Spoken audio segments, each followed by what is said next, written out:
My most basic piece of advice for building a career in comics or getting good at writing comics is write, finish, repeat. Like, because a lot of people will get stuck in just polishing a turd, basically, or they never finish anything. So, like, write a thing, finish a thing, do a different thing.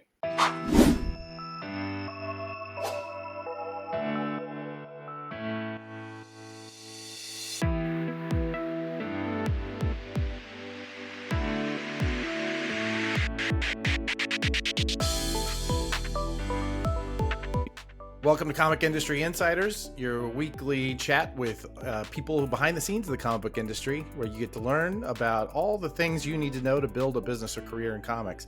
My name is Adam Freeman, and my guest today is comics writer Justin Jordan, the creator of the cult hit The Strange Talent of Luther Strode, and a veteran of both creator-owned and work-for-hire comics.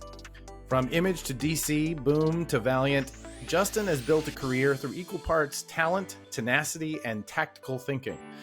Whether he's turning in a tight deadline script, launching an ambitious new imprint, or deadlifting his way through a writing sprint, Justin brings insight, intention, and literally probably overthinking to everything he does. Today, we talk about comics, career longevity, surviving the Widowmaker, and what he's building next with a project that he calls Death or Comics. I cannot wait for you to dig in with Justin, and he is so generous with the insights that he gives to anybody trying to build a career in this business, but especially if you're wanting to be a writer. Justin really does get in under the hood. All right, without further ado, Justin Jordan. Hi, my name is Adam Freeman. This is Comic Industry Insiders, a weekly podcast where it is my joy, my pleasure to talk to the people behind the scenes of the comic book industry, the people the often overlooked folks, the people who kind of keep the whole train running. This week, however, we're breaking that rule slightly, and we're going to talk to a creator of some note. A man who I have found to be the whole package. He's a really incredibly talented creator, does fantastic, horrific works, and yet is the most delightful, pleasant human being you've ever met in your life. I also know him to be a very careful thinker about his career and about comics in general, so I'm really looking forward to this conversation. Friends and neighbors, it's George the cat and her owner, Justin Jordan. Say hi, George. Yeah. Thank you. Yeah, thanks for the kind words. I really appreciate it. Always nice talking to you, Adam. I love it. So absolutely. I've always we tend to grab lunch or drinks or something whenever we're in the same vicinity, and so it was nice to kind of be able to give us an excuse to kind of dig deep and find out, a little more about you. I'm really looking forward to this. So the first question I have is, how do you decide whether to wear the green Henley or the burgundy Henley on any given day? Because as far as I can tell, you've only got the two shirts. No, in fact, I do only wear Henleys, but I've got burgundy, gray, blue, green, another slightly different color of green. So I rotate them through in my closet. If we'd recorded this yesterday, it would have in fact been burgundy. So okay, well, good. It's funny. I was out recording videos for Death or Comics, so I just bring my selection of shirts with me, and we just rotate through them on the thing, so you get to see the whole thing. But it is also, I will let you in a little insider knowledge. Like whenever I have to do these kind of things or like pitch meetings, this part of me looks fine, but my back ends up dripping with sweat. Like, it's not anxiety. I'm not anxious, but like, I guess my brain gets so spun up doing stuff. So I have to change shirts anyhow, because it's like, I'm gross now. We're going to get into my own little pet diagnosis, my own little anxieties about my own health. But, my job involves thinking about so many different things in any given day. Like we rotate through 6 to 10 clients on any given workday. And not only that, but I have a family and, all of those social obligations and whatnot, not to mention a podcast, right? And so at the end of some days, I just feel like the top of my head is hot. Like the CPU is not been, like the fan's not cooling it off fast enough. you know? I will tell you that since I monitor my blood sugar, if I get Yeah. into like when I do my morning like writing sprint, Mm-hmm. like you can see it on my blood sugar chart because your brain's powered by glucose, right? Like so 100%. everything else in your body can use like ketones and other stuff, but your brain has to have glucose, which so like that's why if you don't eat any carbs, your body will make it out of protein, which is physiology that people don't need to know. But like Crazy. the gist is your brain eats up an enormous amount of calories, and like you can actually tell the difference in people's calorie burn when they're doing a lot of hard intellectual work. That's why people are like, that's not really work. I'm like, yeah, it's not digging a ditch with a shovel. I'm like, but it's a different kind of hard, like, and it's physiological as well as psychological. 100%. Robert Heinlein used to refer to it as skull sweat, and Yeah. I've kept that. It really, I mean, I would legitimately feel exhausted at the end of a day, and have not done anything but sit in this goddamn chair.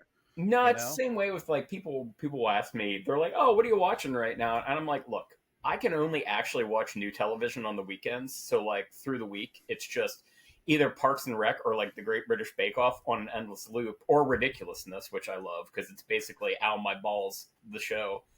uh but like because they don't require anything in my brain, like I'm too drained at the end of a day to like focus on stuff. So I have yet to watch the second season of Andor because between travel and like only being able to do it, I'm like, nah, Mm. that is too much of a heavy lift after I've just done stuff. But like objectively, I just sit here and make up stuff all day. It shouldn't be that mentally trying, but here we are. So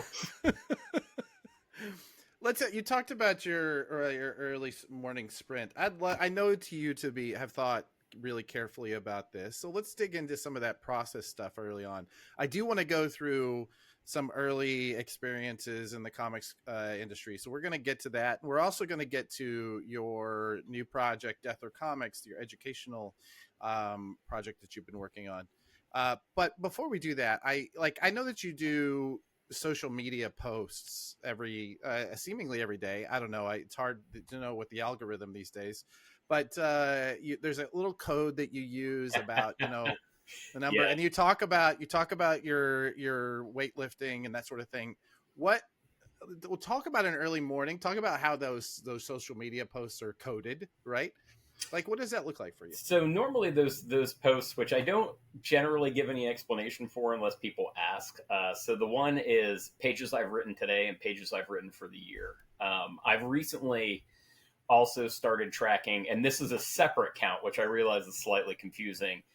The stuff that I've written for like Death or Comics, right? So like that's Right. words I've written today and words I've written for the year.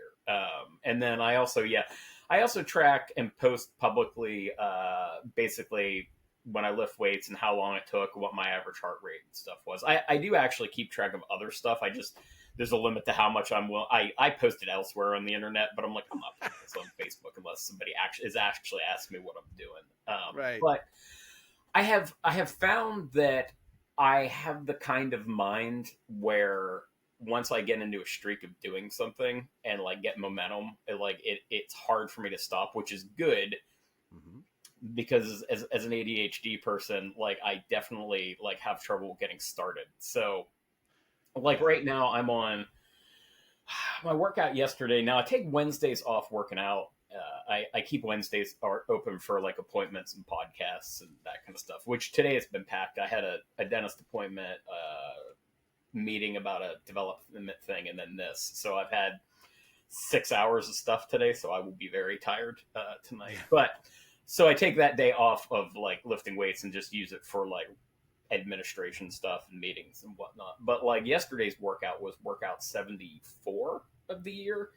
And so knowing that I'm hitting those and being able to look at my Fitbit, I actually look at it on my phone and it has the workout days and that kind of stuff, and seeing those 4 days a week and stuff. And like you look at your Yeah. month and it's all 4 day weeks of it, like that makes it hard for me to not do it, which is generally a good thing. It can also be a bad thing because sometimes when I get into a rut, there's a difference between a groove and a rut, but it's a subtle one, and sometimes it's not awesome, but like it's good. I used to, Yeah, I used to aim for 1,000 pages a year.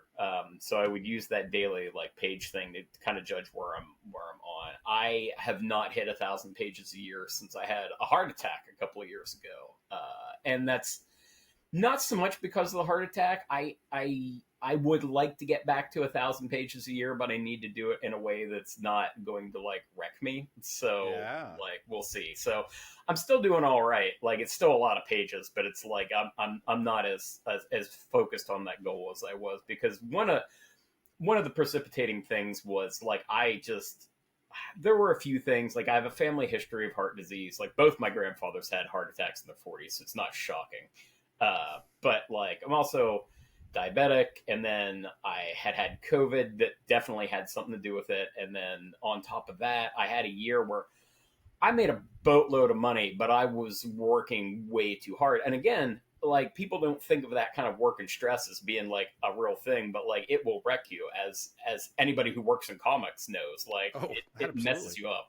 Yeah. So There's a clip from The Simpsons where the comic shop guy is talking to Dr. Hibbert, and he says, I don't remember exactly. This is not the first time I brought this up on the show, so whatever. We'll see how close I get. But the comic shop guy is asked what he does. He says, "Oh, I run a comic book store," and Dr. Hibbert says, "Oh, we call that the Widowmaker." Well, it's funny. The heart attack I had was in fact the Widowmaker, although I didn't die, and I'm also not married, so I nudged out of that. But it was, in fact, the Widowmaker is a specific kind of heart attack. I've already done too much physiology on this podcast already. So that is a specific thing. So. I'm a physiology nerd, so we could go into that. Part of me wanted to do a yoga podcast. Someday I will. We'll just talk about body shit all. Well, since you asked, the Widowmaker is when the left anterior descending artery gets blocked fully. Okay. There are a number of arteries in your heart, but that is one that's supplying the main muscle. And basically, when that one goes, like it's 85% of the people just die. Like it's also the same one that Kevin Smith had a few years ago, which he mercifully also survived. So that is dodging a serious bullet. So I got lucky. Kidding. I was not an idiot for once, which is nice. As a middle-aged male, I have ample opportunity to be an idiot, but I was like, oh yeah, I don't know what this is, but this is not something I should ignore. And happily, I'm only like 2 miles from the hospital, so I was able to get my cousin who just lives down the road. I was like, hey, can you drive me over to the hospital? Like, I think I can drive, but something's going on, and I don't want to be like, crashing my thing directly into the emergency room. And it's funny when you have a heart attack, or at least in this case, like I walked in and she was parking the car, my cousin, and I was like, I go to the people at the desk and I'm like, yeah, I don't know, man, I got this pain in my chest and it's weird. They're like, oh, we'll put an EKG on you, and they're like, oh yeah, it's a heart attack. And literally it took about as long as it took to tell that story. So like they had me diagnosed and had given me aspirin and nitroglycerin before my cousin got in from the parking lot. Like that was how fast that all went. Wow. Yeah. Wow. Feels like something that they should have. If it's that easy, we should have tech that tells you, hey, you had a heart attack. Yeah, you should take some aspirin right now. And then head to the hospital. Yes. And I actually don't think there's any reason that they couldn't do that. Like the stuff exists for phones to be able to do that. So yeah. I bet this is some sort of liability issue. I'm guessing. And it is one of those things, like they have gotten much better at that kind of stuff. So like, mercifully, I haven't had a stroke, but one of the reasons that strokes are not, they can be, but a lot of people are not as bad off having had a stroke as they were, is that most ambulances carry like clot buster medication, and that if they think you're having a stroke, they just give it to you. They're like, they don't wait for confirmation at the hospital. They're like, nah, that's a time thing. Like you got to do this. So. Yeah, no kidding. Well, you and I can talk about, I legitimately have 3 other stories and or questions attached to that last statement, but let's talk about comics. More comics, less death. Now that we've had our body time, our body buddies time, our buddy, whatever. Let's talk about early Justin Jordan, because seemingly you kind of came out of nowhere as far as I can tell. I haven't been able to, even no preliminary searches have come up with anything early you did. everything seems to start with you and Trad Moore coming out and doing the Luther Strode book. So I want to hear about, and when you look at interviews, I should say, when you look at interviews of you during that period, you are poised and confident. You know what you're talking about. You have like there's a certain definite informed confidence in your manner that you don't normally see out of somebody who has a freshman release unless they've had a career elsewhere. And so I'm curious to know, how did we get that Justin Jordan so early? 10 years of work that I won't say nobody saw, but I was actually, so Luther Strode came out in 2010 or 11. I can never remember the date. I know we got it. I got a hold of Trad in 2009, but it took us a while before we did it because basically we wanted to, and this was one of several solid decisions we made. We wanted to basically have the book done before we released it, which, like, if you can do that, I recommend it to people. Very smart. Prior to that, so without going too deep into my history, I've always been into comic books, but I am both middle-aged and from rural Pennsylvania, so I can't draw. So there wasn't an easy path for me to like do comics. So around about 2000, I got on the Warren Ellis forum, which I'm sure comes up quite often in these podcasts because it was a very foundational thing for a big chunk of comics. And being on there made me realize, oh, maybe I could use this magical internet device to find people to draw stuff if I were to write it. And so I started writing short stories, which, again, when people ask, that is also what I recommend, is to start with shorts. And another thing that I did that I think was a solid decision was I was always trying to get them drawn, like, from the start. Like, so I was not doing practice stuff. So when people ask me, my most basic piece of advice for building a career in comics or getting good at writing comics is write, finish, repeat. Like, because a lot of people will get stuck in just polishing a turd, basically, or they never finish anything. So, like, write a thing, finish a thing, do a different thing. Like, and I did that. So over the course of the 10 years between when I started that and when Strode came out, I had done a bunch of small press and anthology stuff. I was also doing a lot of comic book journalism, primarily, but not exclusively, for Comic Book Resources, RIP. Mm-hmm. I know it technically still exists, but like, yeah. It's more of a zombie site at this point. It's no longer what it was.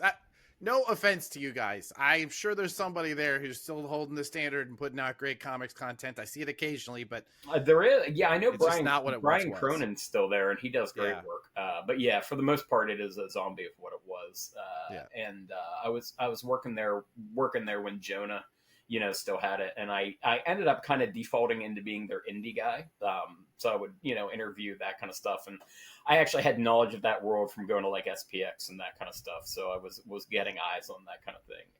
And I think both of those helped me be a lot more refined when I finally broke out compared to what it looks like. But also the nature of that stuff is like, yeah, you're not going to find it online now. Like, I don't even know that my CBR stuff is available. And I wrote like 80 articles for them, right? So it wasn't a small amount of stuff. And most of the comic stuff that I was doing never got released any kind of digitally or anything like that. We were doing stuff at like local cons and making mini cons. I used to, and I get nostalgic for this, and it's funny that I get nostalgic for it because there was absolutely nothing preventing me from doing it other than just laziness. Is I used to print out my comics and I would staple them, and I didn't have the right size stapler, so I had to flip it over and like pound the staples flat with a hammer to like make it work.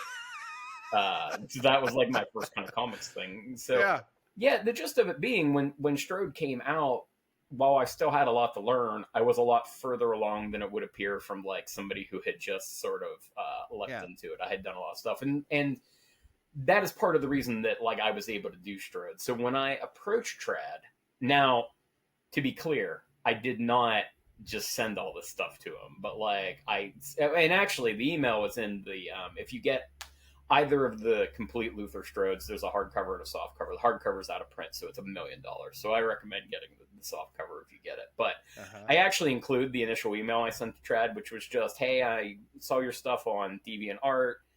I got a project I want to do, little very briefly about that. Would it be cool if I sent you more stuff? And like he said yes, and I had like 200 pages of like pitches, short stories. Right. All and that. So you sent him all 200 pages. I sent him a link to it, yeah. So he could look at whatever he wanted. I had a much more, ironically, my archive was much better organized and sensible then. To be fair, also my archive is now like 10,000 pages worth of comics, so it's a little Yeah, harder to deal with. But yeah, you've done a few things. I think you're allowed to be disorganized. Yeah, I honestly, when I pre Google, where you could just search for anything that you've done inside of your machine, I was so organized about my files. Now they all just kind of, they're on here somewhere. We'll find it. Just keep no, searching. yeah, no, that's exactly right. Like I have gotten much worse about that kind of thing, and it doesn't help. So I'll briefly rant about Google Docs. I like Google Docs, and it is super Sure. convenient to be able to go from machine to machine. But they desperately want you to just search for stuff instead of like being able to look at the file architecture, which Yeah, frustrates me every time. So I know. There is a lot of that, but you know, I mean, you learn tricks, right? I mean, oh everything yeah. is on your machine, so you just do your file architecture inside of your machine, and it uploads and whatever. Someday, old guys like us they're we're gonna say something about file architecture, and the kids are gonna go, "What? Oh, they're Why?" doing that. Oh, I'm sure. I just ask my assistant, and it shows me. I mean, what is your problem? Yeah, Well, like not to be all Gen X old guy, but like but since we're Gen X old but since guys, we are Gen X old guys, that was funny. I was talking to a friend of mine about like as kids, I was like, man, if we had actually had a hose in my town that we could have drank from, we would have been a total Gen Z or a Gen X stereotype. Like, yeah, I drank from the hose, we 100%. didn't have a hose to drink from. Like, nobody in town had a hose. Like, I'm from rural Pennsylvania. We just didn't have hoses. So, like, We just had that was the only creeks. thing that stopped us. But And then uh, they're just when you say rural Pennsylvania, paint me a picture. Are we talking Amish? Because there's a lot of Amish country out there. there are some Amish people around. I'm a little further west than what is traditionally Amish country, although we have some. But like by Okay. way of, for instance, the county I grew up in has, so geographically it's the same square mileage as Rhode Island, oddly enough. Okay. But it has 40,000 people in it, most of which are concentrated in the county seat. So the actual village that I grew up in had 10 houses. Yeah. So I mostly hung out with three other kids, all of whom are some degree of related to me. They happen to be in my age range. The high school I went to didn't have a middle school, so it was 7 through 12 was all in one building, and it had about 500 people. My graduating class was 90, 92. So Nice. And what was yes. your rank in 92? What's that? What was your I ranking? was like 20. Yeah. Oh, not bad. No, I was. It was funny. I my academic career got better and better as I went. So I was like a Yeah. mediocre high school student, but in college, like I was pretty good, especially by the end of college, just because I got better at colleging and like that kind of Yeah. stuff. So, but what I Well, was going to say is that you and I are right in the sweet spot where our generation, and this is normally when people are like, "Ah, my generation," I'm like, whatever. But this one is true. We are right in the sweet spot where we know generally more about computers than people older than us and yep. younger than us, True. because when we were coming up, we had to use MS DOS and like shell commands and stuff when you first got on there. So there's just that level of knowledge, and like you get like 10 years younger than us, and that's just not a thing. Like No. they've never had to do it. So, and it's fine. I'm not saying that's better. It's just a different like perspective on like how you work with computers. Well, also, I think that I won't say it's better, but I will say that we might be the last generation of generalists too. Oh Right? yeah. I mean, I can change the oil in your car. I can, Yep. work a chainsaw, and I also can run a podcast, right? I mean, Yeah, and I can, as I say, I think about some of the stuff that, like for instance, I know how to like fix a flooded carburetor, but cars don't have carburetors I anymore for the know. most part. So it's like, How good is that? yeah, like I can catch a car in gear too if cars were built that way anymore, which they mostly aren't. So it's like, Well, all right. So let's go back though, yeah, because you're glossing again. Once again, I love that you've been. I saw 2 interviews where you asked about this, and you're just like some small press stuff. What was the first thing you ever got published? So do you mean the first thing by somebody else? By somebody else, something I you didn't believe. saddle stitch yourself. I believe so. The first thing I did by myself was a thing called the Aspenberg number, which was a short story. Tim 12's illustrated it. And it was about basically like it's funny, it's actually relevant to what we were saying. It was the idea that once we reached a certain level of like enough technology in the world, it just caused us all to go nuts. Which was the gist of it in a 5-page like Black Mirror before the Black Mirror kind of thing. Sure. The first one I had published by somebody else was the character's name was Augie, but it was something life of Augie something. Yeah. I am bad at remembering my own titles and character names, but No like that kidding. one was about a guy who basically had like the kind of quasi superpower that people forgot him immediately if they weren't looking at him. Like so, and he would use that for crime and stuff, but it eventually like Twilight Zoned his ass, like basically, and that was in a small press anthology by, I think my buddy Jason Franks was the publisher on that. Jason still does comic stuff and novels and stuff now too. He's Australian. Well, he lives in Australia. I think he's actually South African originally, but you know, it's all the same accent to me. So whatever. It's everything on that side of the world and South is, you know, over which there. in theory I have the digital files of those somewhere, but I don't in practice know if I could actually locate them. So like Sure. I hope that I have some printed versions of them somewhere, but like it's like it's one of those that it got memory hold pretty good at it, like inadvertently, which like isn't the case for a lot of that stuff. Along the way, you did a lot of kind of self-publishing, right? A lot of it sounds like some of the zine stuff. Yep. It's really smart. How do you when you look back on that? Again, we're going to talk about Death in Comics a little bit later. When you look back on that, which parts of that would you skip? Which parts of that did you feel like really shaped you? Like, is there like what are the big moments there that you would recommend to anybody who is just wants to be writing? I think the only thing that I would recommend people do differently is making that stuff available digitally in a way that I just didn't have the mechanism to do so.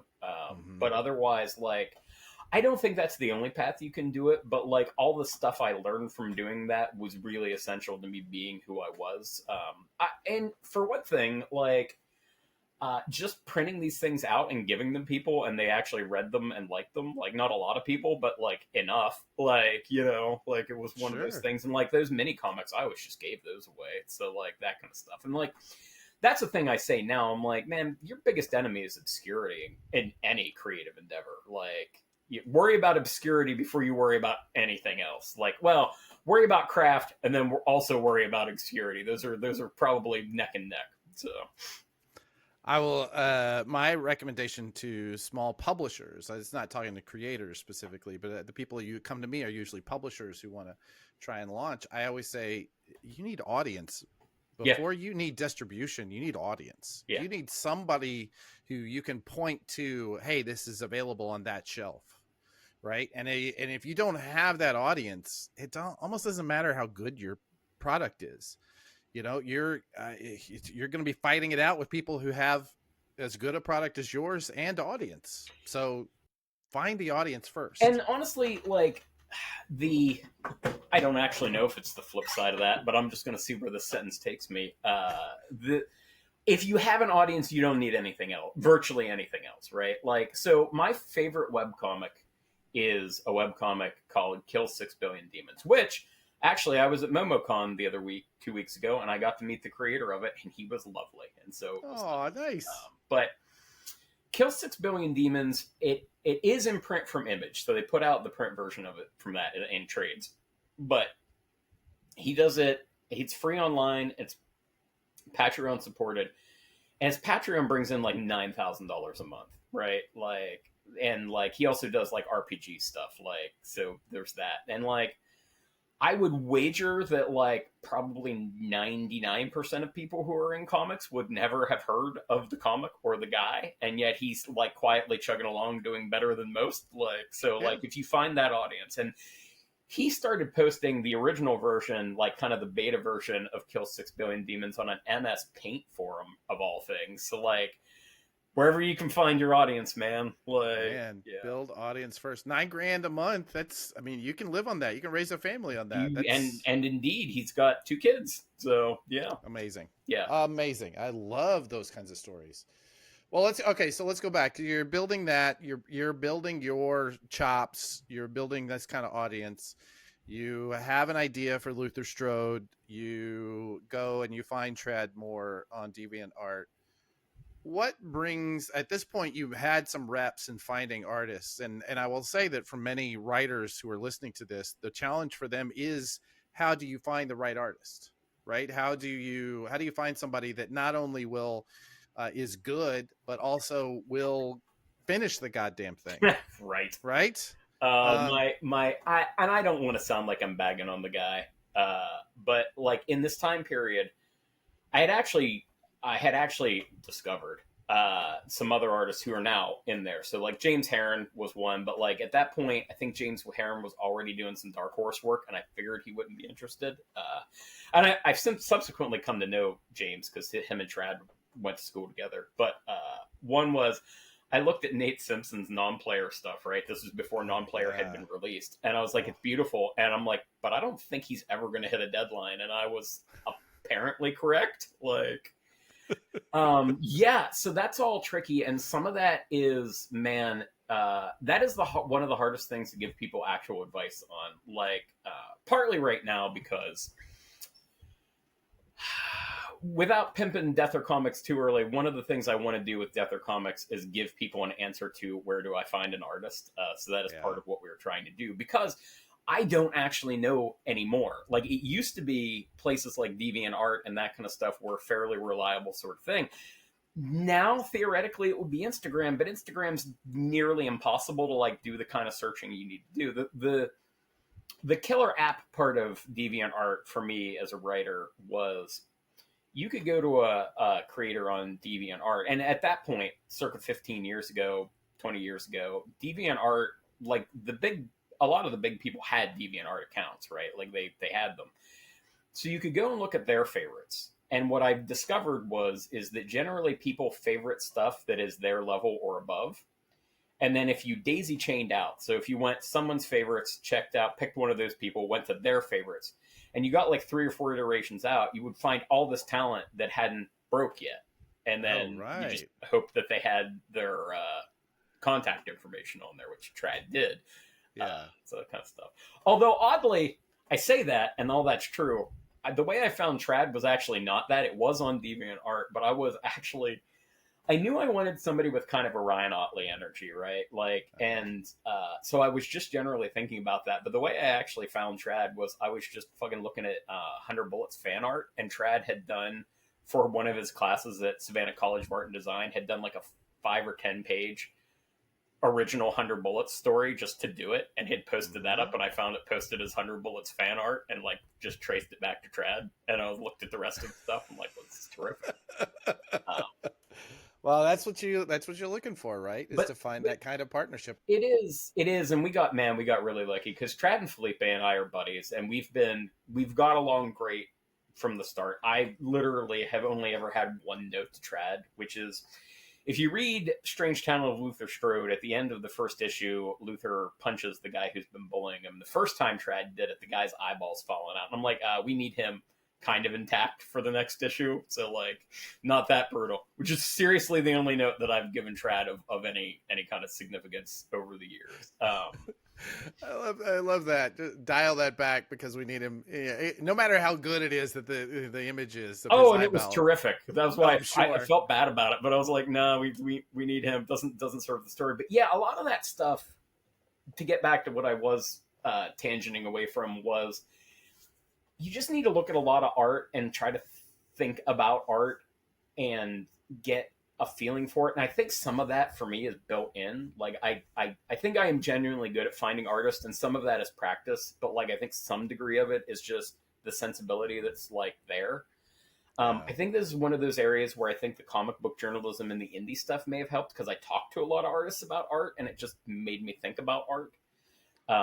And there's also this thing that, like, early in your career, generally, like, if you can't draw, you're just going to get who you get. Like, you know, but like, you get a sense of like, this is why I think it's important to try to have your stuff drawn immediately, because you need that firsthand knowledge of, I asked them to draw this.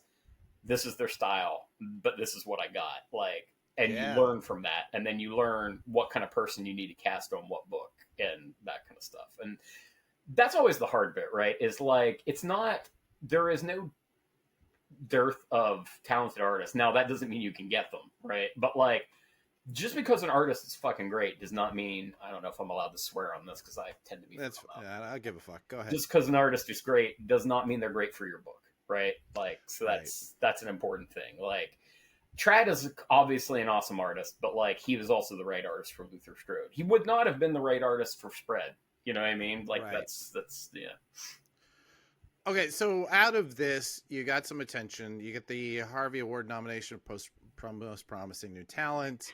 And then almost immediately, we're seeing you on... I did. I was also... The reason I'm chuckling at that is my I'm sorry for interrupting you. Is my Harvey Award is... I don't remember who else was nominated, but I remember I was nominated against Sarah Pichelli, who was clearly going to win. So I was like, come on, man. Like, honestly, if they had given it to me, I might have just given it to her because that was clearly a mistake, giving it to me over her. So, like, you know. Well, I think 2012 might have been the year that we broke the Harveys with, was it 2012 or 2013 where Valiant, we figured out the hack to get ourselves nominated. I think that was 2012. In every category.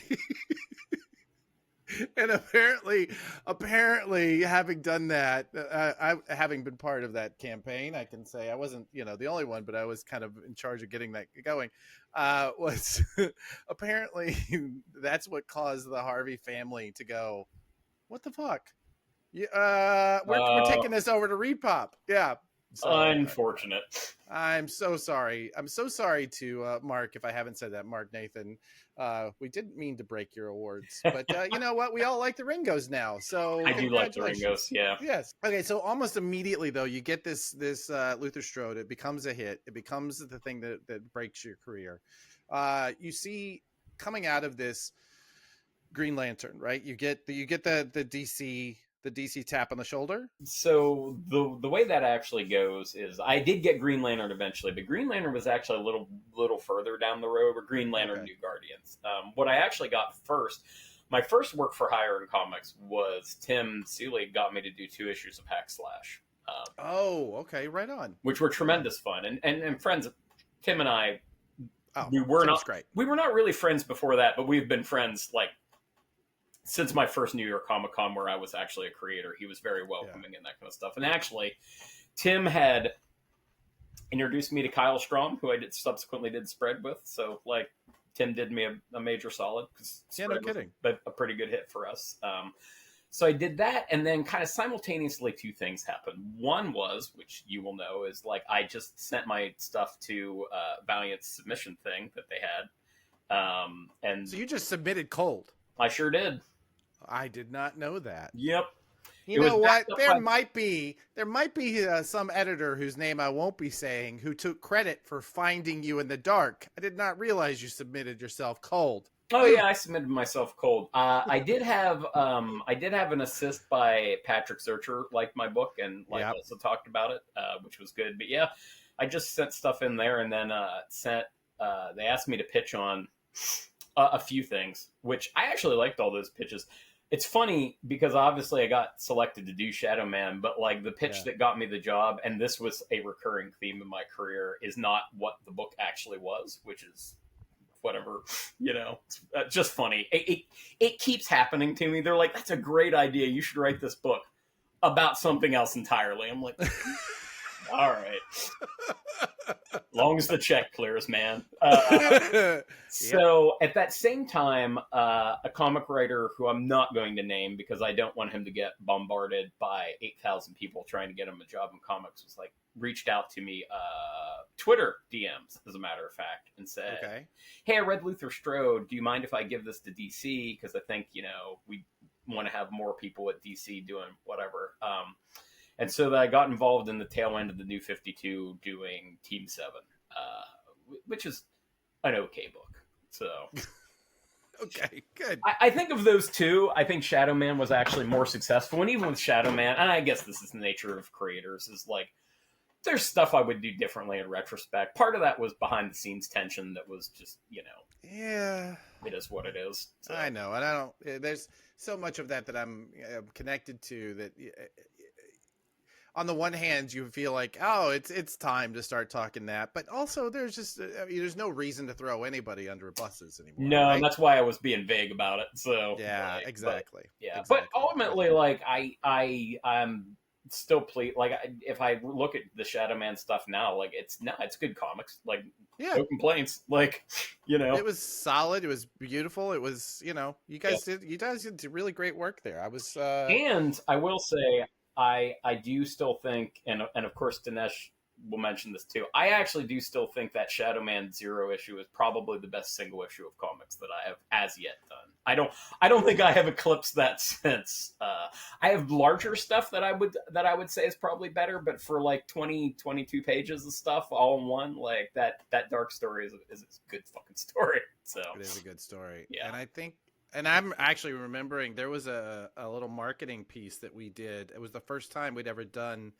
I want to say it was like a mini comic. I can't remember now exactly how the mechanics of it worked, but it was the first time we ever sent an actual comic book that was not for sale to stores as like a preamble to the series.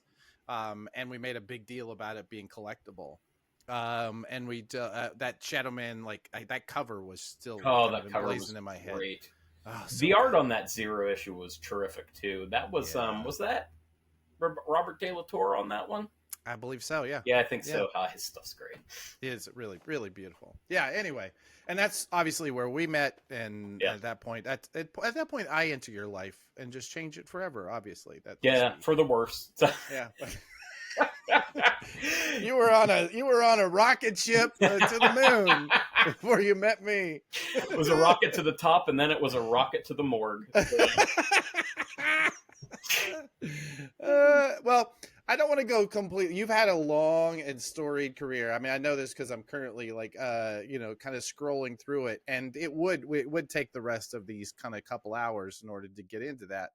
So let's talk about then like kind of overview. Looking back on it now, how do you think about the mix of work for hire, creator owned? I mean, you haven't done a whole lot of self-published work that I can tell. No. But how do you think about mixing those things together? So I've looked at the creator owned stuff. Partly I love doing it, right? Like that's just where my passion lies for that kind of stuff. And it's a different sort of thing, which that kind of sounds like I don't like doing the work for hire, but actually I generally find work for hire to be interesting and fun too. It's just different, right? Because it's not mine. Like, and so It's a different set of challenges and a different set of things. But the creator owned stuff I have always looked at as kind of my long-term sort of thing, right? Like this is stuff that like, so some of it is tactical in the moment, and some of it is long-term strategy. So by which I mean, like, I've done John Flood, Deep State, Harrower, Sombra, 5. I feel like there's another book in there that I'm forgetting. Anyhow, I've done 4 or 5 creator-owned series at Boom, right? And so when I did those, what I looked at was, at the time, Boom had a first look deal with Fox. So I specifically pitched them stuff that I had that I wanted to do, but that felt pretty adaptable to stuff. And my reasoning was, and this is one of those things where it's always hard to parse out whether I'm actually clever or just lucky, or both. Or why not both? Yeah. I was like, all right, so if I get, I knew when I was doing that stuff that I would also have stuff like Spread coming out. And I was like, okay, I am doing this stuff, and if I have something optioned, it will make it easier for me to get my foot in the door with stuff that me and my co-creators own completely.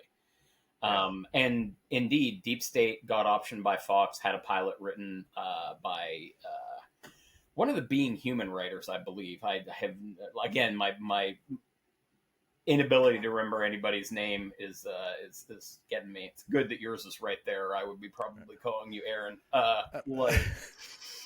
But That's why I so put it there, baby. I That's did why it's that. there. And also I made decisions like I did Dead Body Road at Skybound because they wanted me to do a crime book, and I love crime stuff, so I wanted to do it. But I was also like looking at Skybound at the time and at the thing, I'm like, I think this book will launch pretty big. And I knew that I had Spread on the horizon. So if I have that kind of heat going in, it'll be good for Spread. And again, clever or lucky, Spread over several printings sold like 35,000 copies of the first issue, which is a lot for an image. It'd be a lot for an image book now, but it was a lot then too. Yeah, no kidding. So some of those moves are what I would call tactical, and some of them were long-term strategy. But like now, I'm at a point where enough time has passed that I've been able to have a bunch of stuff reverted to me, and like now I own those books and can do what I want with them. But I also got me and the creative teams paid for them. You know what I mean? So like, right, kind of the best of both worlds. And sometimes you can't get that. Like some of my stuff is basically locked up forever. But like, I knew that going in, and like, I am also not a person who's like super precious with IP. Like I can be about some stuff, but for the most part, it's like, yeah, there's this. It's like buying a lottery ticket, kind of. It's like, yeah, you got this lottery ticket, and maybe it's worth something. Mostly, it's worth nothing. But somebody's offering me a page rate for this lottery ticket in exchange for like that, and like, I think that's fine as long as you know what you're getting into. You know, with your eyes open. So talk to me about that process. So you're writing every day, right? Yes. Your goal is a certain number of pages per year.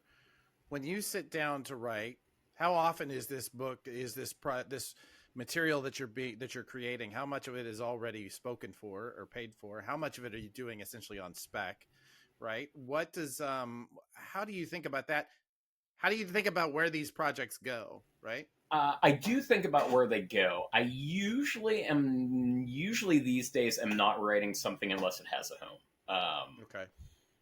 With some exceptions, like I am usually not writing script that doesn't have a home. I do a lot of other developmental work that is the spec stuff, and that is to get me to a point where if I find a home for it, I am ready to just start banging out scripts. And sometimes I do, if I don't have other stuff to do, I will just do the scripts for stuff that I want to do just to kind of keep in the habit of it. But for them, like this year, I have not written any actual script pages that weren't somewhere that was going to be published. Like that's that kind of thing. So it's that because I gotta try to keep the cats fed and the mortgage paid. So that yeah, but I do I do a tremendous amount of developmental spec work. I don't really track that kind of stuff, partly because doesn't really feel like work most of the time. Like, so, but like, especially right now, I'm sort of in, at least internally, I don't know how people look at it from outside. I'm in kind of a career rebuild, reset sort of mode. I'm trying to figure out, in fact, I know what I want to do with the pages that my co-creators and I control, because I've got, at this point, like literally, it's going to sound like I'm saying the wrong number. I've got like 4,000-ish pages of comics that I can do whatever I want with. Like when I say I mean my co-creators. I don't unilaterally do anything. So I'm looking at that kind of stuff. But I'm also thinking about, I'm trying to be more strategic with brand building, for lack of a better term, in terms of if you get a Justin Jordan book, as pretentious as that sounds, from like Image, I want it to be one kind of book, which is the stuff that has worked at Image before. And other publishers, I am trying to keep the stuff that I do at them in a certain lane, just to like build those audiences and stuff. Like, which honestly, that is a compromise position. And the problem is that I have a terminal inability to stay in my lane. So like, I want to do everything. So just doing it at specific publishers is about the best I can do in terms of like actual branding for that kind of stuff. So I feel that very hard, man. Yeah, I feel that very hard. There is a certain efficiency. It goes back to the sort of being a generalist. Yeah, you know, you want, it's just being a specialist just feels so boring. Well, you know who's it's not in comics, but you know whose career I love is Steven Soderbergh, right? Because like, sure. Yeah. Sex, Lies, and Videotape, Ocean's 11, Magic Mike, like the Nick, like dude, that's a guy who does what he wants when he wants, and it's all great. Yeah. Like I wish I were him. Like I wish I had the audience and ability to just do it. I say that I do that. I wish I were a little more successful at it, but don't we all? Like, you know how it goes. So. Sure, but we also, I mean, you know, you've applied your talents to being a comic book writer. Yeah. I've applied my talents to, I don't know, whatever the hell it is I do. We didn't choose film, right? We didn't choose to go out and make film. We didn't choose to go and flip houses. We chose comics, right? I mean, and that's going to define what you do with your day is what defines what you did with your year. Yeah. You know, it's that Jurassic Park fractal kind of shape of things. Exactly.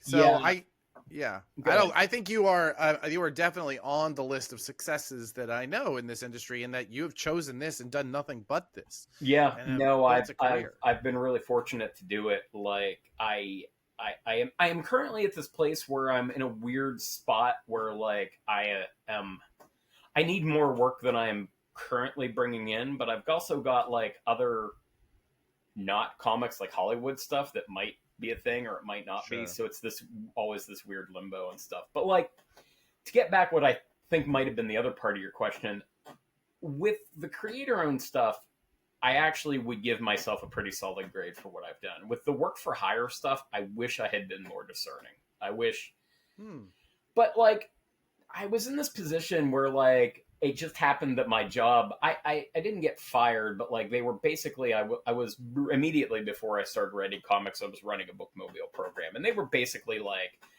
defunding it every year more and more, and it was getting to the point where like I'm losing money coming to work at this point. So like I just transitioned into comics, and I was really lucky that like Strode pretty much immediately catapulted me in a full-time career. But part of that was like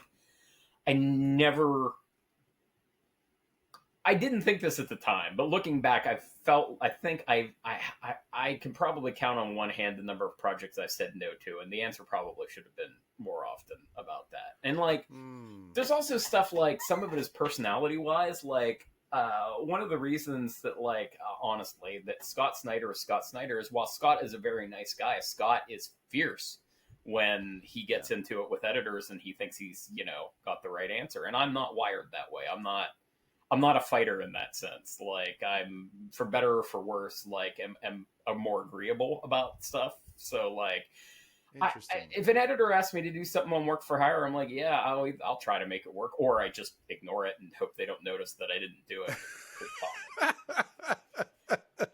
What happened to me a lot at DC, especially, and DC was where I had done a lot of my work for hire stuff, is that they kept bringing me on books that were like a sinking ship because they were horribly behind, and I could reliably and quickly like get out good stories or good enough stories and stuff. But that gets you work for a while, but it also like there's this just a perception that your books just don't do well, and also that like if you're the fireman, you got to make sure people don't think you're the arsonist. You know what I mean? Like, right. That metaphor makes sense. So.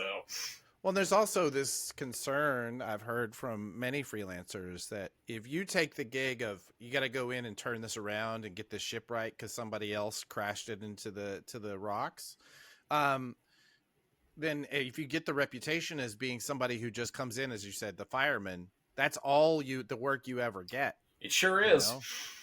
You know, all you ever are is the guy who comes in and fixes shit. And you're never the one who gets to lead something. And you can't even, I mean, there's a story, it's apocryphal, so I won't say who it was, but a story I hear about an artist working at one of the big two, staying busy, being the plug-in, the person who comes in and fixes a book that's super late. And then one day he sends an email to everybody in editorial and says, I don't want to do this anymore. I want a character. Give me something. And crickets, never was heard from again. You know, because he was a squeaky wheel at that point. And that's, it's funny. And there's also stuff like, I think, this is one of those inside baseball kind of things, but I don't think people realize, like, especially lately, it didn't used to be this way, but like the turnover in editorial is intense. So like, sure. I am now, for the most part, in terms of like DC with editors I know, I'm like 3 generations away from the people I knew. Like, it's not even like that I don't know the current editors. Like, the current editors have replaced people I also didn't know, who replaced the people I did know, right? And like, I'm not that, I don't have that long of a career. You know what I mean? Yeah. So it's like, yeah. So then you're always having to reintroduce yourself, right? Correct. Yeah. It's always, it is to some extent. It is to some extent, and it feels like it more than it is. Always rebuilding your career, like, you know, unless you get to a certain level. I kind of refer to myself as like a mid-lister, which is a kind of a alien concept, anyhow. Like a mid-lister in books, kids. Back in the olden days when they printed things out and had a thing, was you had your bestsellers, which was a very rare percentage. You had most books, which didn't sell shit, and then you had books that sold okay. You would have writers that could put out 2 or 3 books a year and maybe had a teaching job, but they were doing all right. And that was the mid list. And the mid list actually accounted for a great deal of profits, more than it does now, because like you could get people into a reliable, like, yeah, they're not selling like New York Times bestseller list, but we know every time we put it out, we're going to sell 10,000 copies. And that's exactly. Great. You can build a budget around these guys. You can. Show that is not, for the most part, how publishing works these days anymore, for various reasons. But that is sort of where my position in comics has kind of been. Like, I have some stuff that has hit big, and some of it, Strode, for instance, has done well for us. But like, Strode has always had an outsized, I'm going to say, cultural impact. The book has had a lot more impact than it has had sales, which surprises people. Which is like a weird thing to say, because the first volume of Strode came out, I think our 15th anniversary is next year. So it's been selling for a long time, and it still sells. Yeah.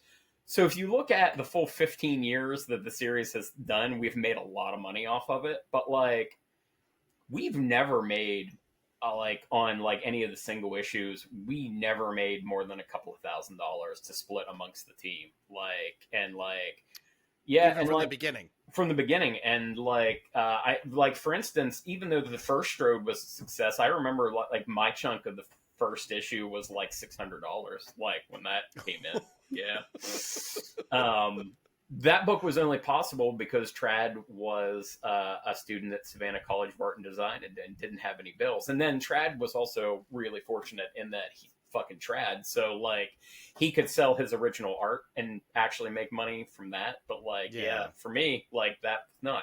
Now, having said that, I've made over 6 figures from Strode over the years. It's just, and without getting too far into the weeds, I think that's one of the underappreciated things about doing books is the cash flow issue, which if you're a independent creator, is like, I could at no point have ever lived on Strode, but the aggregate amount of money I've made from Strode is good. So like, as a long-term investment, it's been solid. Same with Spread. But like, in any given year, like my last, just to tell people more than they need to know, my last Strode residual, my chunk of it was like $1,600, which is fine. Like, I still make maybe $5,000 a year from Strode and maybe $5,000 a year from like Spread, but those books are like a decade old. But like, they consistently do that. They've had an extremely long tail, and it's added up. Like, but like, you know, it's not. If you look at the number of people who know Strode and know me from Strode and like what it has done for my career, you would expect it to be a much bigger financial success than it actually was. Sure, I mean, I can see that. But I also can see that, you know, how do you build a career? Like we talked about your friend on the Patreon making $9,000 a month, right? So what is that? 108 a year. Yeah. I mean, it doesn't take too many of those Strode checks, like a Strode level, to get you there, right? You do 1 or 2 of those a year, and you kind of get to that spot. I can see how you build that career, right? Yeah. That's what I'm saying. Yeah, and I think there are. That is part of what I'm trying to do now. I think there are more tools available to us. Like, you know, obviously Patreon's been around for a few years, but people are getting comfortable with the idea of like paid newsletters and that kind of stuff, which I think are all sort of things. There's a writer whose stuff I find interesting. I find his writing about writing interesting. sorry, Dean, I don't like his actual writing overly much, but it's a guy named Dean Wesley Smith. And if you look up Dean Wesley Smith, he's one of those guys he's probably pushing 70, but he's done kind of everything. Like, I think there's like a Star Wars novel back from the olden days and that kind of stuff. But like, he talks about, he has this metaphor of, I don't love it as a metaphor, but the concept is great, which is like, every piece of IP you create and control, which is important, is kind of a magic pie that you can slice out chunks of and like kind of do that stuff. And like, if you get enough of it that you can do it, you can do some stuff with it. Like, it's this magic bakery thing.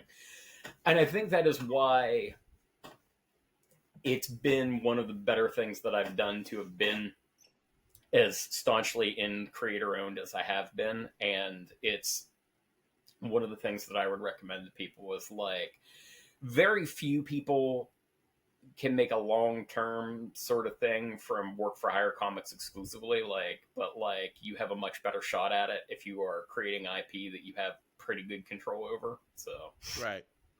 Do you see residuals of that work for hire? Is there anything that you're still seeing residuals from? I do. Yeah, not a lot. Oddly, of my DC checks, actually, unsurprisingly, the bulk of it is from the Vertigo book that I did, which is theoretically creator owned, although like I have not yet gotten the rights back to it yet, just because it's gone into development for something. I don't know. They sent me they sent me and Mustafa a big ass check, so it was fine. Like, but yeah, no, I do. It's also and some of that is just the shifting and changing of stuff. Like, my earlier work at DC has been more lucrative in terms of residuals. Part of that is like legitimately just the mechanics of it, because it was like New 52 stuff, but also part of it was the deal has just shifted over the years. We were still in like kind of the Levitz deal back then, like, which was a better deal, like just straight up, like, so. But it's always weird, right? Like, I've done very little work for Marvel for whatever reason.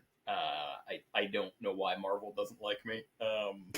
I seem to get along well with editors there, so I don't know what the deal is, but they've had me do 4 issues of a series that nobody's heard of and 1 short story. And that 1 short story is Avengers plus X-Men. It was after Avengers versus X-Men. And it's a Captain America and Jubilee story. It's Captain America and Jubilee fighting Nazi vampires on a sub, which I actually am quite fond of that story. But that story, it's like 8 pages. It makes like a weird outsized amount of residuals. Like, whatever they've collected it in apparently is a perennial seller for Marvel. So I was like, all right, sweet. So is there a point where your page rate is in the thousands of dollars, right? You're just oh yeah. Yeah. That's excellent. Yeah, and so I get checks from that kind of stuff. Like, it's funny though, like it is the brutal economics of creator-owned stuff is rough. So, like, I have 17 creator-owned projects out, and I have another 8 that have homes, so they're coming out. But of those 17, now some of them are real new. One of them is real new, and the other is newish. But, like, out of 17... 5 of them have paid me meaningful residuals, other than like the page rate and stuff I might have gotten for them. Which some of them I didn't get page rates for. Like, I don't get an advance at image, so like those are just all back end. So like, and honestly, the fact that I've got like 30-ish% of those books actually making residuals probably makes me a better than average hitter. Like, you know, sure. So that kind of stuff. Sure. So, I can see that. Yeah, the economics are tough. Especially for those of us who are self-employed. I mean, you're handling your own insurance. You're handling, you're handling the whole thing that an employer might normally handle for you. So. Oh yeah, I was talking to my one friend, and I was talking about what my monthly money that I need to bring in is, and he's like, I thought that seemed awfully high, and he's like, and then I remembered you're American and you have to pay for health insurance. I'm like, yeah, I sure do. Oh yeah, buddy. It's great. Yes. Yeah. Oh, God bless America. Yeah, because someone should. Anyway, well, so I think this is actually a great place to transition into Death or Comics, because I know this is a project you and I have been talking about now for, I feel like it's been at least 2 or 3 years It since we've been has. It discussing has. It this. has taken longer than it should. I would love to blame that on the heart attack, but it's almost entirely down to the ADHD. But like I Yeah. will say, I am proud to say that like we are now well underway. We've got 9 videos recorded, so we're editing those, and and as a result, we've got 15 or 16 articles ready. So like we are moving. Like I am currently aiming for I think it's going to be a softish launch in July, and then sort of leaning into it later in the back half of the year. So give me an overview. What is it? What can we expect? So Death or Comics is, aside from me trying to create another stream of income so that I don't have to die for comics, is Death or Comics, make comics or DIY trying, as our catchphrase is. A place where people can go and learn how to make comics for free. There are monetized things of it, but like primarily, I'm like gonna walk you through like, hey, this is how comics printing works. This is how the page works. This is how writing works. We eventually want to have art and colors and lettering and that kind of stuff on it. But like right now, it's focused on creators who are doing the writing themselves, and it will also have a component where we are showcasing artists who want to work with people, and so it will be the answer for, hey, I want to make comics, or hey, I need an artist for this comic I want to make. The answer will be Death or Comics. Where do you go? Death or Comics. So Right. Where so you're talking about, I mean, you mentioned two things there that kind of seem that they're going to conflict. I feel like I probably know what the answer is, because in many ways it's almost the same model that I'm using. Uh, you're talking about something that's free, yes, and you're talking about something that will pay you. yes. So where's the magical money coming from? Well, see, first we post stuff for free, then Profit. profit. I love a good underpants gnomes reference. I don't get to use it very often. No, so what we will be doing is the first thing we will be doing. Man, I am not explaining this great. So, Death or Comics is going to live primarily in 3 spots, which sounds complicated, but it's not. Like, we have a newsletter, we have YouTube videos of the stuff we do, and then we will have the articles also available on the website. Primarily, we are trying to push people into the newsletter. Now, once you're in the newsletter, you can read the articles for free, and you do that kind of, and those are always going to be free. You can follow along there.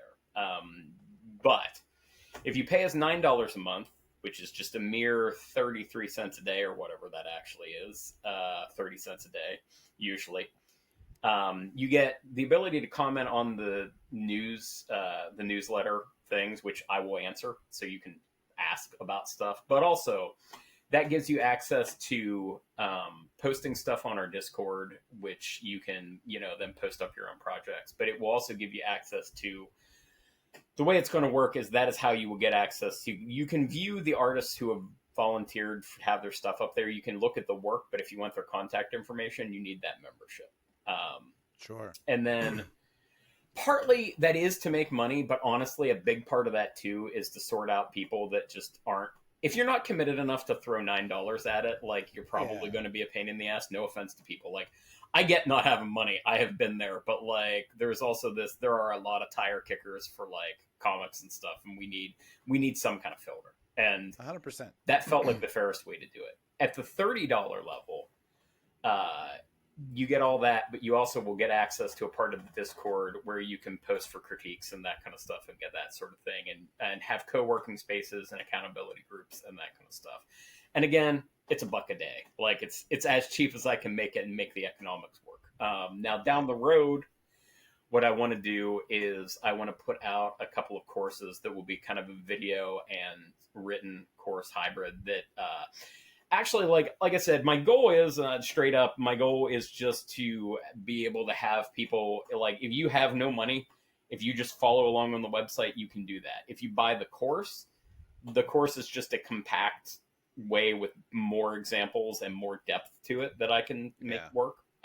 And so we are hoping to be able to sell those. That'll have a price point of around $300. So. I'm working on something fairly similar, and I'm sure we're probably going to overlap in a lot of ways. For me, it's all mechanical, right? I want to understand the business of the business. So, I don't know anything about writing, but I do know about, everything else, frankly. So I work on something similar. And one of the models that I'm following, two models that I'm following in what we're building is this company, Reka, is our client. They are a division of Black Hills Information Security, and they do essentially that same model that you're talking about. Newsletter, Discord, free videos, free live streams, those kinds of things, those sort of community building pieces. And then they do pay what you will courses. And there are some, obviously price tag courses that are not pay what you will. And all of those kind of feed into the overall. And, it's a very compelling but it's also a very generous and kind model too, right? It's a human model. It means I hope so. Like, honestly, I've been there. Right, I've been there. I want you to be where I am. Exactly. Like what literally what I did is when I was coming up and learning all this shit, what do I wish had existed then? And then build that. And then try to figure out a way to monetize it that feels fair to me. Right. Like, so like that. I hope it works. Like, so. The other piece that I haven't, I took an early course. This was one of my first times I played with Discord, but Seth Godin was part of this, there's part of this school, and I wish I could remember the name of it right now, but they had these courses where each course was like a section in their Discord. So, and there's a short video explaining what it is you're doing. You do the work and you discuss it with your cohort. And, and then once you've done that, you can move on to the next course, the next class, right, in the course. Because once you finished it, they give you different permission, which allows you to see the next one. Yep. Which uses the Discord model so effectively. It does, and Discord's very cool. We've actually run. I've done within the Death or Comics thing. I've actually done a workshop on pitching, which is what everybody's interested in, and I'm good at it. So like that's whether I can teach it well is debatable, but actually doing the workshop, which was free, was really helpful in terms of like. You do this stuff enough times, you're like, have forgotten how you actually do it. You're like, I got to think about how I do this thing that is now muscle memory to me. So it's that kind of Exactly. And then you get into describing it and you go, oh, I totally forgot. And it sounds like you're making it up, but no, I've done this so many times that I don't even have to think about the mechanics of how I do it anymore. Well, it's the same way with me writing about writing. Like some of it is like, there is like a process that I use for everything, but some of it is just so built in at this point because I've written, at least 20,000 pages of comics. So it's like, I have a lot of reps. Like I've been doing that. All right. You want to learn how to do this? First thing I want you to do is sit down and write 10,000 pages. Yeah. Exactly. What? Well, that's what I did. Yeah. I find that that's not a satisfying answer for people. But I also, the community thing is important to me. Like, cause that is one thing that I had that people don't really anymore. Warren Ellis is kind of a shit human, but the Warren Ellis forum was an important deal, and but it wasn't the only thing. Like back then, the CBR forums were vital. Like, Bendis had Jinx World, Millar World was going on.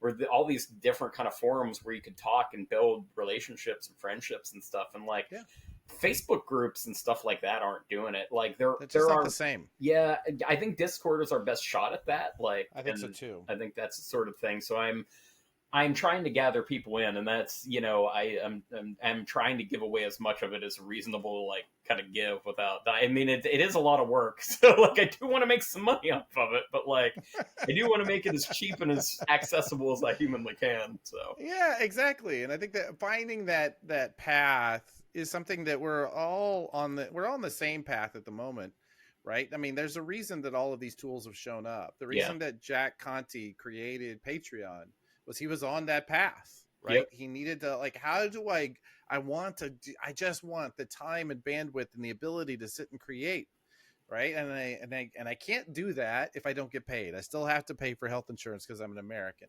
So like I can't do both. Uh, and so we're all working on that particular problem and finding our way through. I do want to go back to why I think you're not the first person to bring up the Warren Ellis Forum in this podcast, and I personally was, I loved it. I was there every day. One of the things that caught me looking at it was him talking about what he was thinking. Yeah. Right. In the same way that you're doing it now. Here's kind of how I'm thinking about placing these projects at these places. Here's how I'm thinking about, do I work for video games, or do I work for comics, or do I do prose? Here's how I think about this story going into one of those buckets. Like, he thought through those things and encouraged those of us in the community to think about those things out loud as well. Yeah. Right. And it's a huge inspiration. Yeah. So one of the way that Death or Comics will work is there will be each week ish, there will be one thing that is so basically it's write about comics, like RITE, puns.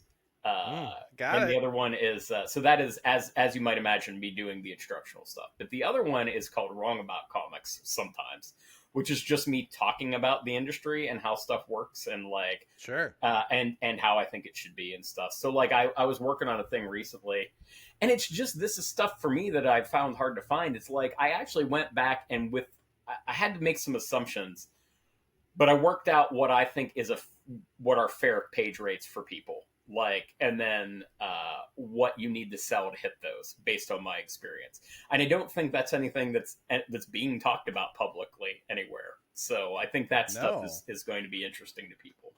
So what I'm trying to solve for, in partly I just like talking about it, but I'm trying to solve for discoverability, right? It's the obscurity thing again, like.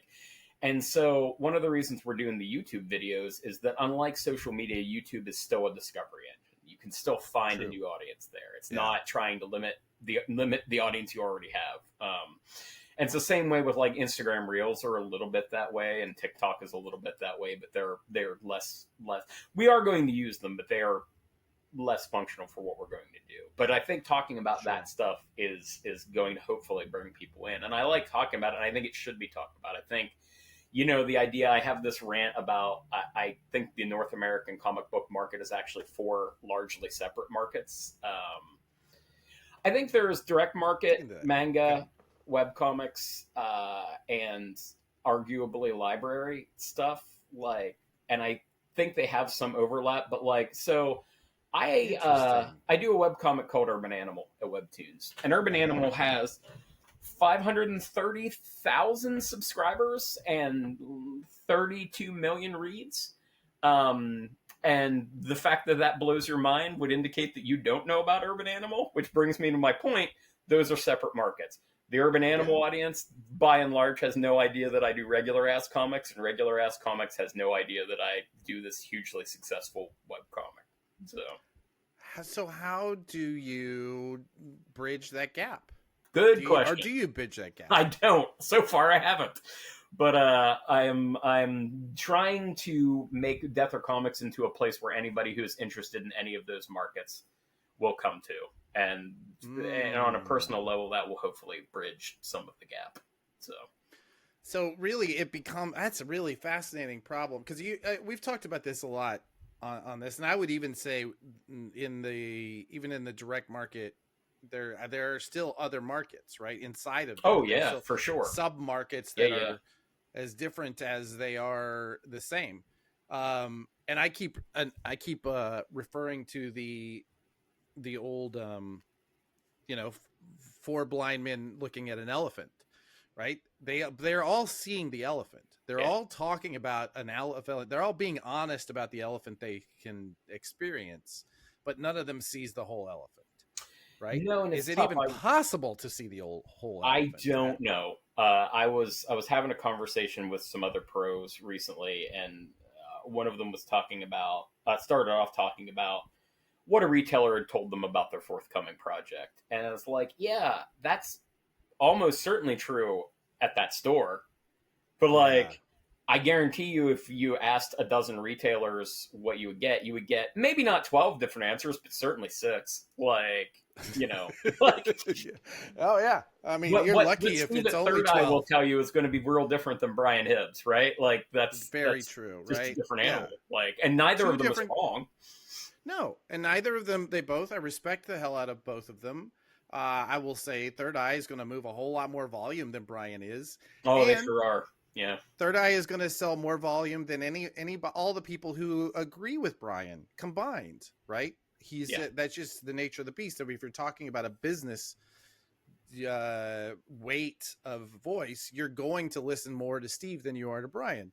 However, that said, like there's also, if you want to know how working with that, how working inside of the direct market system works, you kind of have to know what Brian is going to argue with. You do. Um, and yeah, I think personally, I always like it when Brian gets angry about something I'm working on, because it means that his sales go up when he every time he gets mad about something I'm working on, sales go up. So Yeah, thank you, Brian. I like Brian and I like his shop, but like, yeah, it's like I'm like, well, he's got opinions. Like, He does, and he likes to voice them, and he does. I mean, he's well respected, and he does represent a big section of the market. I just don't know that market, depending on what it is that you do, that section doesn't move a whole lot of volume. well, that's the thing, right? Like, no offense to Brian if he listens to this, Brian is not moving a lot of my books. Like, Sure. Steve is, right? So, like, Yeah. when I want to ask somebody for their opinion on what I should do at a business standpoint to move more copies, I'm going to go with Steve, just because, like, Absolutely. literally, Third Eye moves an appreciable percentage of my books when they come out. Like, I can see that in the numbers. Like, so it's like, yeah, like that's the thing. I've interviewed Steve both on the live webcast and we've done one of these interviews with him. I think he might be the smartest guy in comics right now. He's the whole package. Certainly the most business minded like that I have ever met. Like, and like, boy, like I don't know if you've spent enough time at like Third Eye to see it, but Yeah. like I've been doing stuff at Third Eye when they've moved. Well, from one, it was once one store, but like I've been with them at like three different locations. So I got to see them like building the new locations. So like he even buys the same Febreze in bulk, so they smell the same. Like it's that level of like managing the experience for the customer, and that's the secret sauce. People are like, "Well, why?" I'm like, "It's the experience. When you go to Third Eye, you get a particular experience that you are not going to get elsewhere. Like you can buy those books anywhere, kind of. Like they do have an incredible selection, but like it's the experience of being at Third Eye, and that is not happenstance. That is Steve at work. So It is. Well, Steve and Trish, right? The two oh of yeah, them Steve and have Trish. Yeah, been yeah. I side by should not side be this giving whole time. Trish short shrift on that. No, she will kick your ass. That is but I will say that, like, you're right. Everything about those stores is managed. The floors are the same. The walls are the same. The signage is the same. The branding is the same. the music. The music is the same. They've leaned into their branding. That Third Eye guy that they've done so many different versions of, like it's everywhere. I every time I go there, it's my favorite. It's my favorite part about being in that part of the country. And he's got like 6 of those comic shops, not to mention that one mega store that is essentially 5 stores in one. It's incredible. Yeah, it's great. I love Third Eye. Sorry, I'm not shitting on other retailers. Just like Steve's been good to me over the years, and I really like going down there. So I will say that we just did this East Coast tour that started at Third Eye and ended at Blackbird in Florida. I don't know if you've ever been there, but it's a beautiful store. And we stopped along the way at like I think it was 4 or 5 different stores, and each one of them. I mean, honestly, I came out of it thinking direct market is going to be fine. I don't care what doom and gloom you have. These people are going to be fine. They are going to be raising their families. They're going to be building empires long after you've given up and gone away. And it's because each one of them has such a strong viewpoint. They have done such a good job of thinking it through and following through. Yep. And Steve is obviously one of the vanguard of that follow through. But I will say, Neighborhood Comics in Savannah, Georgia, one of the best small stores. I have been the Neighborhood Comics. Yeah. Shoot. Yeah, better. Oh man, I got all wound up there. Obviously, he is right there next to SCAD, which is Trad's alma mater, and there's a reason that he can pull off that store, but like incredibly well thought out, incredibly well laid out. I mean, the same for Blackbird with their coffee shop. Like it was so good to be reminded that these comic shops are out there doing this every day and doing an incredibly good job. Yeah, that's why, unsurprisingly, one of the articles that'll be going up on Death or Comics is called "Comics Are Always Dying." Because, man, I've been hearing comics are dying for 30 years, and it goes back further than that. That was just when I became aware of it. So it's like, I get it. Like, it changes and it shifts. Like, dying. Exactly. And that's also why I get into this thing about, like, that's the for market thing is, like, also, what do you mean by comics? Because, like, there's, like, comics are dying, but what you mean is the direct market. Because, like, when Dave Pilkey is putting out 7 million copies of each Dogman, like, comics are fine. Like, comics and those are going to be comics. fine. And those are not only comics, but that's a whole generation of comics fans that are going to come up, and that people like Steve Anderson are already thinking, how am I going to sell to them 15 years from now? They are, and they should. That is one of those things. Now, Death or Comics is not an attempt to solve that problem, but like that is one thing I think about is like, man, there's that whole generation of Dogman people, and then a little older you get Raina stuff and all that. Like, there needs to be a path to get them to direct. Where we are. I'm not the direct market, but like, where we are, like that kind of stuff. The work that we do, and the work that we do doesn't fit in that format as well. It doesn't fit as web comics as well. I mean, you're killing it with 500,000 subscribers, but like it's not the same kind of work. Although it occurs to me now that you were talking, I realized that creators like you really are the gap. You can bridge that gap in a way that retail doesn't, distribution doesn't, obviously printing doesn't. Like for the work I do doesn't really fit a whole lot into the web comic scene, but you can make that transition because you know narrative, story. Yeah, it's also interesting. It was funny. It's funny how things kind of circle back around.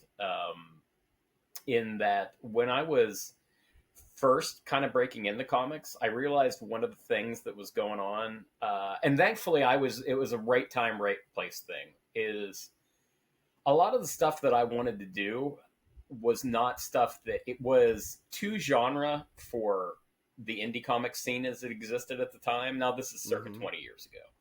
Sure. But like also like comics weren't doing that kind of stuff either, like direct market. So it was like, man, like I don't know where I'm going to put this stuff. Now that changed some. So there is that gap building. But yeah, I look at these things now and I think about like, I think in like, say, so for instance, and this is coming from a man pushing 50, so take it for what it's worth. Like I look at like, as far as I can survey in like the YA market and stuff, there is still a shortfall in like genre YA,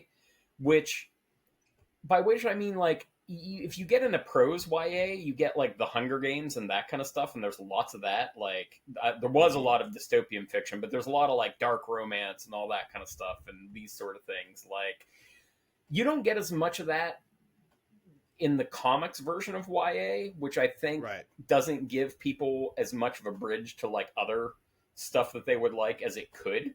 I think that is a market gap that someone is going to fill like at some point. So yeah, well, I'm voting for you. Yeah, me too. I think you do real well with that. So.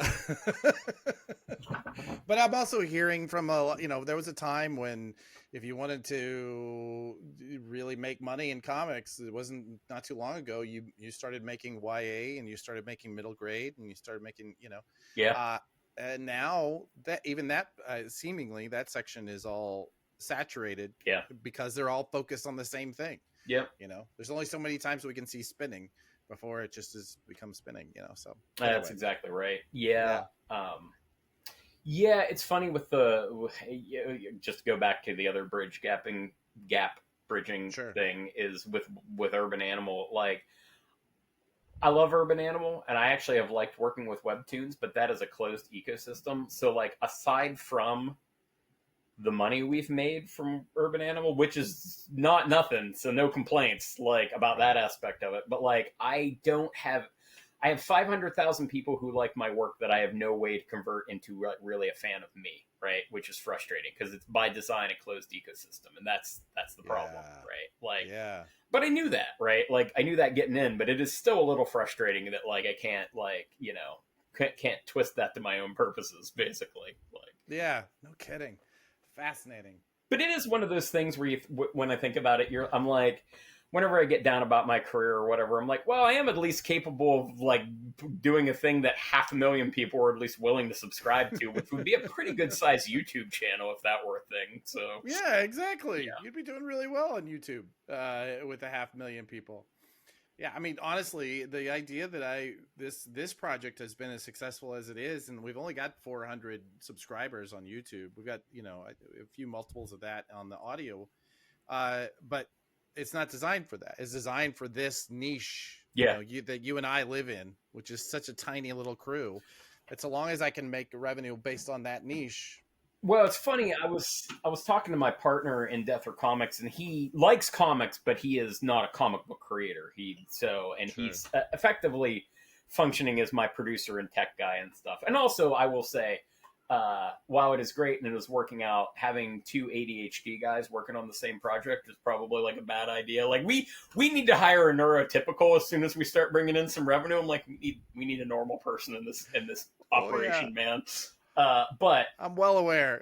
Brian Garside and Brian runs a POS system. He and I talk about how we're both starters. We're not finishers. We need a finisher on staff. I need someone who can actually like successfully accomplish paperwork. But I've had to explain to him, I'm like, if the YouTube gets monetized, cool. And if we can bring in like AdSense and sponsorship, fine.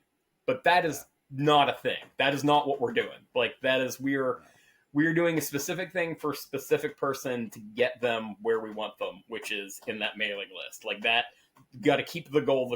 Like so, and it's the same way. It comes up a little bit when we're talking about like editing and this kind of stuff. I'm like, we're not Mr. Beast. That's not what we're doing here. Like we're doing a specific thing. Like yeah, exactly. I do feel that, and then trying to figure out how much Mr. Beast you want to do is always the hard part, right? Do you want to focus in on the title and thumbnail before you even start the video? Maybe not. Yeah, I'm not.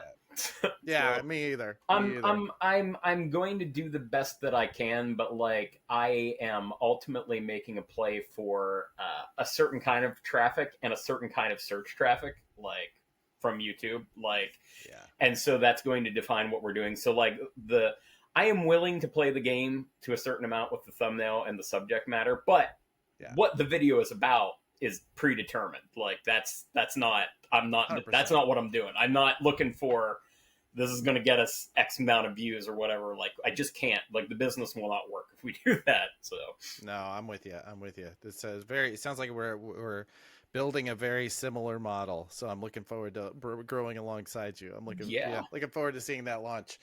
Is there anything we didn't cover? I feel like we're kind of coming in, bringing this into a landing. Is there anything we didn't cover that you you feel like the world should hear, or at least the literal dozens of people who listen to this? Trying to think. I could do a shameless plug, which is that I am available for story and pitch consultation if anybody is out there and wants my thoughts on their stories. And it's not particularly cheap, but like it is available. Like I do it sometimes. So and then if you're interested in my stuff, and especially if you are the sort of person, one, go to deathercomics.com, sign up for the mailing list. But two, if you get the complete Luther Strode softcover edition or hardcover, which is on eBay, but it's a lot of money and I don't recommend it, you can actually see the process of my first comic book thing coming to life in the back matter. Like I said, I have the script, the pitch, the first email to Trad, like the first the sketches and that kind of stuff. So if you want to see how I did it, and one thing that we haven't mentioned, which is relevant to this topic, and at least, is that Luther Strode was literally a blind submission to the email thing at Image. Just as my thing at Valiant was just sending to the submission thing that they had, I also just sent it into the email submission thing at Image, and they didn't know me from Adam. How are you the guy who blind submitted to? It's crazy. I'm good at it. Like, no kidding. I want to be self-deprecating and modest, but like one thing that I have to accept that I'm genuinely good at is pitching and that kind of stuff. So and I'm also good at putting a project together. So like I've got a good instinct for what's going to like get that reaction, like what artist to put on it and that sort of stuff. So and that's the same way with like when I was doing those Valiant pitches, like the Shadow Man pitch, which honestly is not Shadow Man specific, and I might well repurpose it at some point. But like, I had read this thing, and actually it was a Neil Gaiman thing. Speaking of another asshole, Neil Gaiman had talked about these kids in, I want to say Miami, had kind of come up with their own folk religion, like these street kids, about like the Blue Lady and that kind of stuff. And I got this idea. Okay. What I had pitched was that Shadow Man was that kind of thing. Amongst the like dispossessed and stuff, they had this thing about Shadow Man. And when Jack Boniface died, or Jack Boniface, depending, he happened to die in a way that fit the legend. And their belief in the legend brought him back. So he had these powers of Shadow Man based on people's belief in him. But he was also constrained by that belief. So there was stuff he just couldn't do, or he would start to die, like if he worked against the legend. And also if somebody started changing people's beliefs, what he could do could change, which is some high concept shit. And some of it was actually recently done in the most recent Candyman movie. But like I think doing that kind of stuff, and this gets back into that tactical thing, like, yeah, they didn't ultimately let me do it, but like I think it was one of the reasons I got through the slush was demonstrating the kind of out of the box thinking that I'm capable of. So I think that had value in that regard, and it's the same thing. Like, and so to some extent, Strode was, I wanted to do it, and I love Strode, but like also I was looking at the market and was looking at a couple of factors where I was like, this is to some extent counter programming. Like it is to some extent riffing on shit like Kick-Ass that was out. Right. It is by design I'm going to get a little pretentious. One of the things we're doing with Strode, the reason that Strode is so hyper violent, is there's this sort of default level of cartoon violence in comics, just superhero comics. So it's like, oh, Batman punches a dude and it knocks him out, and he wakes up and Commissioner Gordon takes him into custody. I'm like, no, if you get knocked out, you need to go to the hospital and you might die. Like that's how real violence works. Getting punched sucks. So Strode had heightened violence to do that. So we were intentionally commenting on power fantasies and violence, and we had that thematic stuff. And as that goes for a tactical thing, and as I said to Trad at the time, I'm like, look, the odds are against us getting more than these 6 issues out. But if we have these 6 issues, this is a good thing for showing what all of us can do. And it's a good calling card for what we're capable of. And we could get work on the back of it, which worked. So like, no complaints, but like, yeah, there was a level of calculation involved in that wasn't just happenstance. That's thank you. I'm glad we got that out of you here at the end. Yeah, I realized that was kind of a weird sequitur, but it seemed relevant to my brain, so I was like, I love that. Probably mention that. So that's wonderful. No, I appreciate that. Honestly, I am looking forward to Death in Comics. Death or Comics? Death or Comics. Yeah. Yeah. Only 2 things that are inevitable for us. Is, correct. Death or Comics. Make comics or DIY trying. Why aren't you self-publishing? Why haven't you started that ADHD? 100%. Yeah, I can't. I would be unable to fulfill on it. If I could get myself into a situation where I could farm that out to somebody, I probably would. I might know somebody with an agency. Yeah, I may also see if you wanna sponsor some Death or Comics things. Also somebody who handles advertising sales. Yeah, I'm not saying that's what you need to be doing. No, but, one of the things we want to do in Death or Comics is I want to have a very brief sponsored segment in every email. Well, not every email, but of 2 of 3. And they'll be pretty cheap. But like, it will be, if Death or Comics is successful, it will be laser targeted to that specific audience. So I think it'll be worthwhile for, I'm with you. I think we talked a lot about on this podcast about how especially marketing now really needs to get used to the idea of having advertising budgets.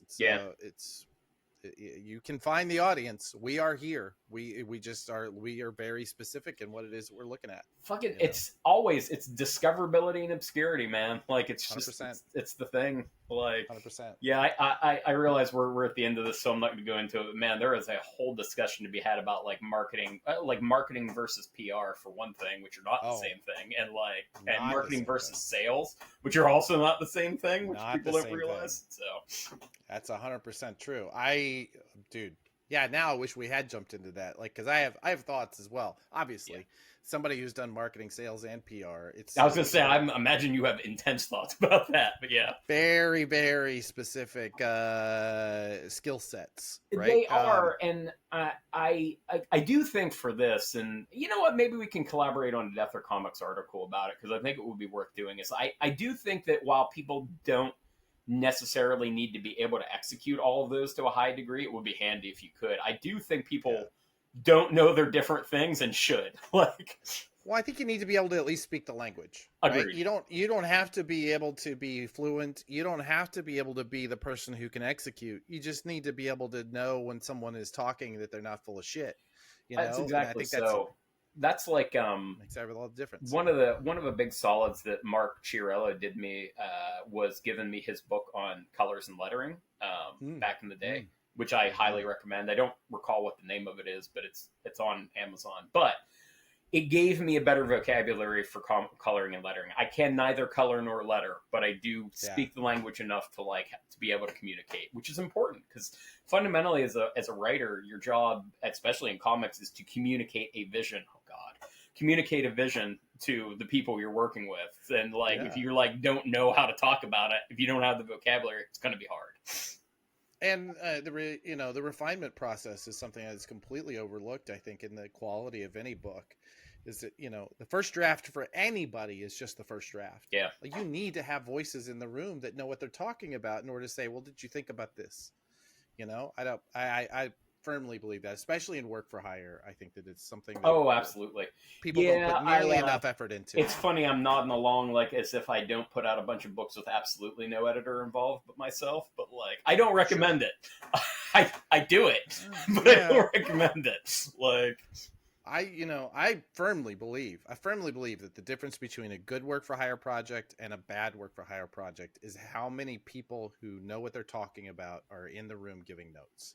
I genuinely do, because work for hire is tough. It is really tough for everybody, and it is. You need to have a community. It needs to be built by a community. It's funny. It's one of those things that, again, if we had more time, I would talk more about it. But one thing that people don't realize, especially fans, is that the skill set to do creator-owned books and the skill set to do work for hire books are not the same skill set. They're related, but they are not the same. And work for hire requires a lot of tools that doing both Shadow Man and Team 7 right at the beginning of my career were foundational in the fact that I was just sort of thrown in the deep end, because I had at least decent creator-owned writing skills, but I didn't have the other ancillary skills. Sure. So I had to learn on the go. Awesome. And part of that was having Warren Simon talking at me at 75,000 miles an hour. So. Bro, here's the thing, bro. I don't know. Bro, here's 17 ideas. I'm am I supposed to do all of these? I love you, Warren. Oh, Warren. I miss talking to you every day, Warren. Yeah. There was a time when I spoke to Warren every single day. And at the time, I didn't realize what a blessing it was. All right, brother. This has been too good. This is great. Thanks for having me, man. I really appreciate it. So happy you joined us. Where can people find you other than going to deathercomics.com and signing up for the newsletter? Sadly, I am revamping my website, but if you go to Instagram, God help me, and go to Justin Jordan Comics, I am there. You mostly get pictures of my cats, but really, that's what we're all here for. So, aren't we? Yeah, aren't we? I mean, seriously, George is his own, their own celebrity at they this are. point. You know, George is adorable. Well, my name is Adam Freeman. This has been Comic Industry Insiders. You know, Justin and I have been meaning to talk to you about this. Yeah, I've been listening. You've been watching. You haven't liked and subscribed. And frankly, George, before we started recording, was telling us how disappointed George is in you. She likes and subscribes regularly and often. 100%. She really, truly does. She does. You better. All right. Oh, and our newsletter, pranadm.com. Make sure you go in and subscribe, because every week I give you something juicy. So awesome. Thank you, Justin. Thanks, Adam. Good to see you, buddy. We'll talk to you soon. Thanks again for watching Comic Industry Insiders. And thank you to Justin. What an incredible conversation. What a wonderful time I had. I want to take this moment to say thank you to Stephanie Gerk, who has been our longtime producer of Comic Industry Insiders. There would be no podcast without her. She really did get me going for that first year and a half or so. Steph is taking a short break from the project, and so I want to welcome in our new producer, Blake Morgan. Now, you might know Blake from Blake's Buzz, a YouTube channel of some note where he talks to a lot more comics creators than I do. You should go and check that out. Blake, if you haven't already, put your own link at the bottom of the show notes, would you? All right. That's everything. Thanks. Namaste, y'all.